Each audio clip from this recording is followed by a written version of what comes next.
Bayangkan ada sebuah tempat di alam semesta yang begitu kuat gravitasinya, sampai cahaya pun tidak bisa keluar.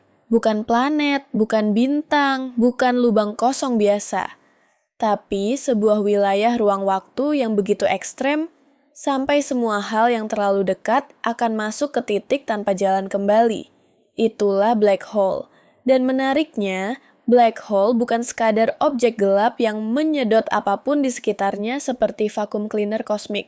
Kalau matahari tiba-tiba diganti dengan black hole bermassa sama, bumi tidak langsung tersedot. Bumi tetap akan mengorbit karena gravitasi totalnya sama. Yang membuat black hole begitu menakutkan bukan karena ia selalu menarik semua benda dari jauh, tapi karena ketika kamu terlalu dekat, tidak ada jalan pulang. Di luar sana, black hole bisa terbentuk dari kematian bintang besar.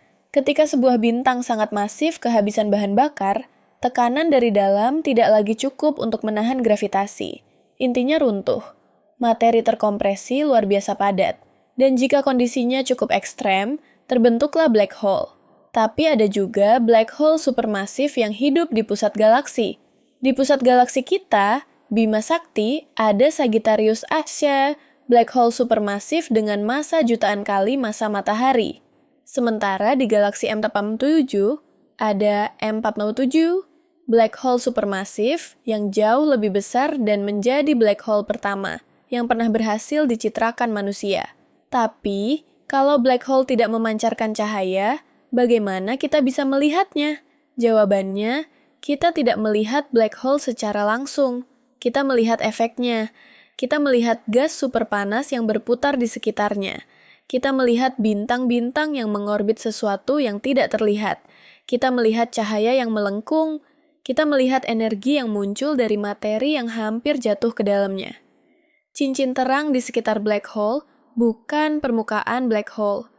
Itu adalah materi panas yang bergerak sangat cepat di sekitar wilayah paling ekstrem. Di tengahnya ada area gelap, bayangan black hole, dan batas paling penting dari semua ini disebut event horizon. Event horizon adalah garis tak terlihat yang memisahkan alam semesta yang masih bisa kamu tinggalkan dengan wilayah yang tidak lagi memberi kesempatan untuk kembali. Kalau kamu melewati batas itu, bahkan cahaya yang paling cepat di alam semesta pun tidak bisa keluar. Dan dari sinilah pertanyaan paling mengganggu dimulai. Apa yang sebenarnya terjadi jika sesuatu masuk ke dalam black hole? Event horizon sering disebut sebagai point of no return, batas tanpa jalan kembali. Tapi ini bukan tembok fisik. Kalau kamu mendekatinya, kamu tidak akan melihat pagar bercahaya bertuliskan "Selamat datang di black hole". Event horizon adalah batas matematis dalam ruang waktu. Di luar event horizon, secara teori masih ada jalur untuk keluar jika kamu punya energi dan arah yang tepat. Tapi, begitu melewati event horizon, semua jalur masa depan mengarah lebih dalam. Bahkan, jika kamu menyalakan roket sekuat apapun, kamu tidak bisa kembali keluar. Yang membuat black hole lebih aneh lagi adalah efeknya terhadap waktu. Menurut relativitas umum Einstein, gravitasi memengaruhi waktu. Semakin kuat gravitasi, semakin lambat waktu berjalan dibanding pengamat yang jauh dari medan gravitasi itu. Jadi, kalau ada pesawat luar angkasa mendekati black hole, seseorang yang melihat dari jauh akan melihat pesawat itu tampak bergerak semakin lambat. Sinyalnya makin melemah, cahayanya makin merah, gambarnya makin redup, seolah pesawat itu membeku di dekat batas event horizon. Tapi dari sudut pandang orang yang jatuh, ceritanya berbeda. Ia tidak merasa waktunya berhenti. Ia tetap bergerak maju. Jam di tangannya tetap berdetak normal baginya. Ia bisa melewati event horizon tanpa melihat sesuatu yang langsung seperti dinding. Inilah yang membuat black hole sangat sulit dibayangkan. Apa yang terlihat oleh pengamat luar dan apa yang dialami oleh orang yang jatuh bisa sangat berbeda. Sekarang bayangkan, kamu semakin dekat. Langit di sekitarmu mulai berubah. Cahaya dari bintang-bintang tidak lagi berjalan lurus seperti biasa. Gravitasi black hole melengkungkan jalur cahaya, sehingga bintang di belakang black hole bisa terlihat melengkung, tergandakan, atau membentuk cincin cahaya. Ini disebut gravitational lensing.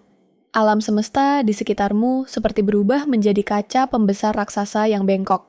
Tapi masalah sebenarnya bukan hanya cahaya. Masalah sebenarnya adalah perbedaan gravitasi antara bagian tubuh yang lebih dekat ke black hole dan bagian yang lebih jauh. Kalau black hole-nya kecil, perbedaan ini bisa sangat ekstrem. Kaki yang lebih dekat ke black hole ditarik jauh lebih kuat daripada kepala. Tubuh apapun akan diregangkan seperti mie panjang. Fenomena ini dikenal sebagai spaghettification. Untuk black hole supermassive, efek ini bisa lebih halus di event horizon karena ukurannya sangat besar. Kamu mungkin bisa melewati batas itu tanpa langsung merasakan tarikan ekstrem. Tapi itu bukan berarti kamu aman.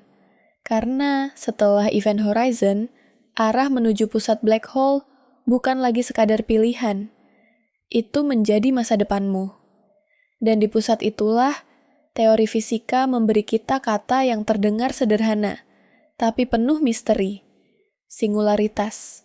Singularitas adalah bagian paling misterius dari black hole. Dalam model relativitas umum, jika materi runtuh cukup ekstrem, semua massa black hole seolah terkumpul ke wilayah yang sangat kecil, dengan kerapatan yang secara matematika menuju tak terhingga. Tapi disinilah kita harus hati-hati. Ketika fisika menghasilkan tak terhingga, itu sering bukan berarti alam semesta benar-benar punya titik ajaib yang bisa kita pahami dengan mudah. Seringkali itu berarti teori kita sudah mencapai batasnya. Relativitas umum sangat hebat untuk menjelaskan gravitasi besar.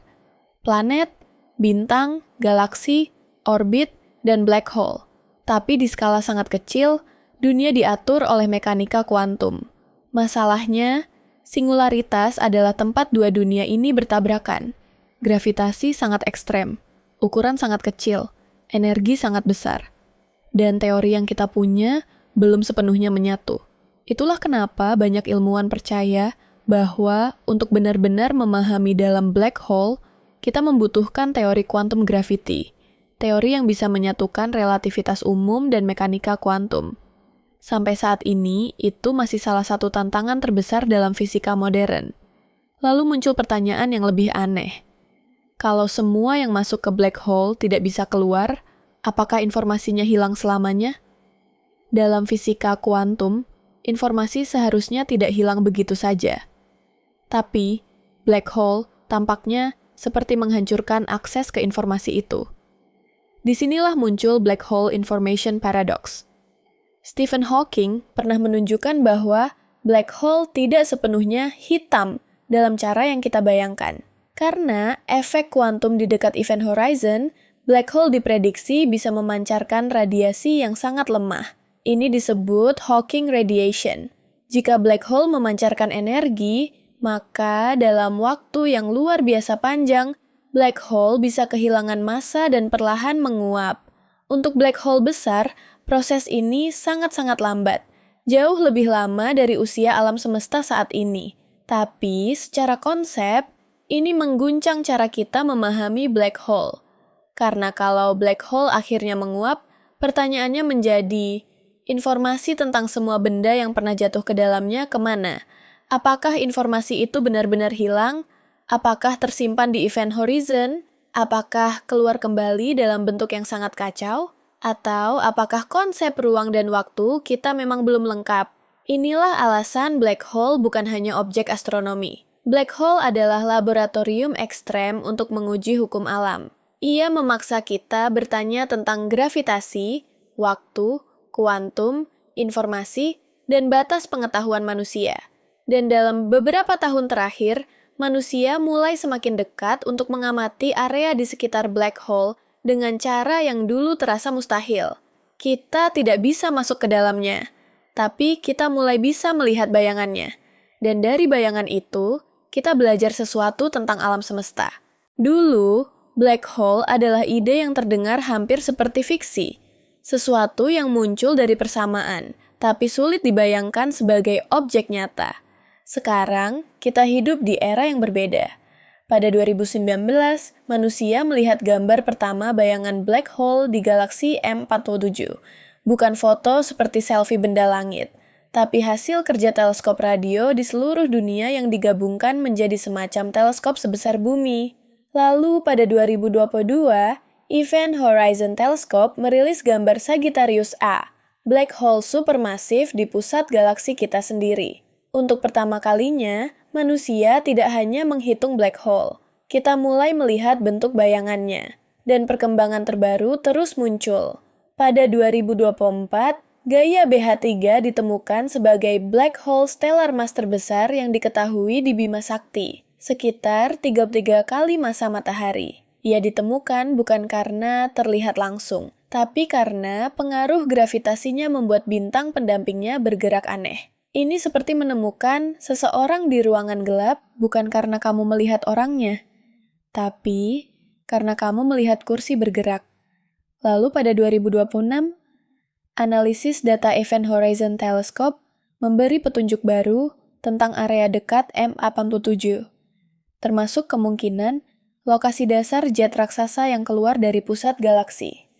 Jet ini adalah aliran partikel dan energi yang bisa memanjang ribuan tahun cahaya.